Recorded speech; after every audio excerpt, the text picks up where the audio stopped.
তুই আমার একটা দিলে একটা থাপ্পড় মালা গালা কিরে তুই কি আমার সালাম দিলি? ওয়ালাইকুম আসসালাম। ওই বেটা আমি কি তোর সালাম দিছি যা বড়া বড়া কিছু শুনোস না আলাদা আলাদা তোর মান মো আলাদা আলাদা চোখে দেওস না মাইঞ্জ কিরে তোর সাথে তো আমার পরিচয় না, তুই আমার দাওয়াত দিলি? আরে আলাদা আলাদা তুই আমার আবার গালি দিস আলাদা বড়ের ঘর বড়া তুই কি বড়া মাথা তো সিরি আমার তো মারে তুই বই কিরে তুই কি কেন নাকি ওই দিক ফিরে তার মারতেছ? হ্যাঁ বুঝলাম না কিছু।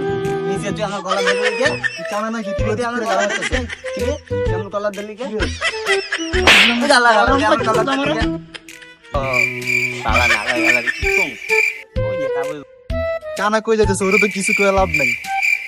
এই বেটা কি কেন তুই তো কানা, তুই তো বয়রা তুই যদি আর তুই করো কত? তুই তো বয়রা তাহলে আমরা মানে ঝগড়া করে লাভ নাই, সব মিলে মিলে যাই। বলছো তুমি এই, এই, এই। ও